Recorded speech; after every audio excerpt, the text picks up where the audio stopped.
உங்கள் தந்திவன் தொலைக்காட்சியில் தெனாலிராமன் தினமும் மாலை 6 மணிக்கு காண தவறாதீர்கள்.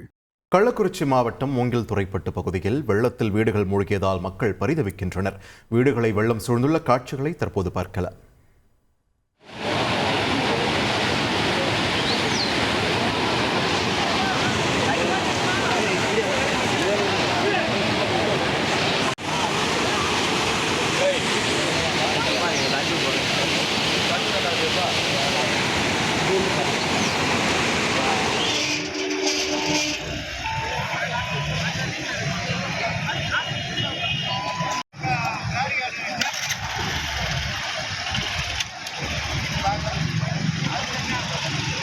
தொடர்ந்து கூடுதல் விவரங்களை எமது செய்தியாளர் அரவிந்திடம் கேட்கலாம். அரவிந்த், வணக்கம்.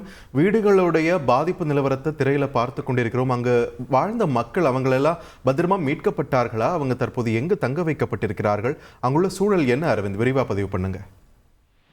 அதாவது கடந்த 2 நாட்களாக பெஞ்சல் புயல் காரணமாக பலத்த மழை பெய்தது. குறிப்பாக திருவண்ணாமலை பெய்த மழையின் காரணமாக சாத்தனூர் அணை நிரம்பி தண்ணீர் திறந்து விடப்பட்டுள்ளது.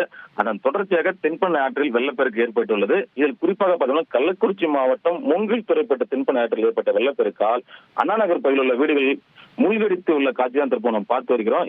இங்க பார்த்தோம்னா ஒரு 50க்கும் மேற்பட்ட வீடுகள் வந்து தண்ணீர் முழுவதுமே மூழ்கி இருக்கு. இந்த பகுதியில் இந்த மக்கள் வந்து பாதுகாப்பாக வந்து அரசு வருவாய்த்துறை வந்து மீட்டு அங்குள்ள ஒரு ஊராட்சி சேவை மையத்தில் பத்திரமாக தங்க வைப்பட்டிருக்காங்க முகாம்ல. மேலும் வந்து இந்த தண்ணீரில் யாராவது உள்ளே உள்ளார்களா இல்ல மேலும் யாராவது பாதிக்கப்பட்டு எங்கே உள்ளார்களான்னு சொல்லிட்டு பேரிடர் மீட்பு குழு வந்து ஈடுபட்டு வராங்க. மேலும் மாவட்டத்தில் வந்து தேசிய பேரிடர் மீட்பு குழு நீங்க வர வேண்டும் என ஒரு கோரிக்கையின் பேரில் அவர்கள் வந்து கொண்டிருக்க ஒரு தகவல் தெரிவிக்காங்க. மேலும் இவங்க அத்தியாவசிய தேவை கூட எங்கு போக முடியவில்லை என்றும் அதை சுற்றியுள்ள கிராம மக்கள் வேதனை தெரிவிக்கின்றாங்க. மேலும் வந்து வீடுகள் முழுவதுமே வெள்ளப்பெருக்கால் மூழ்கியுள்ள காட்சிகள் தான் தற்போது நாம் பார்த்திருக்கோம். இந்த இடமானது மூங்கில் துறைப்பட்டு தென்பெண்ணை ஆற்றுக்கரையில் உள்ள அண்ணா நகர் பகுதியாகும். நன்றி அரவிந்த், உங்களோட விரிவான தகவல்களுக்கு. உங்கள் தந்திவன் தொலைக்காட்சியில் தெனாலிராமன் தினமும் மாலை 6 மணிக்கு காண தவறாதீர்கள்.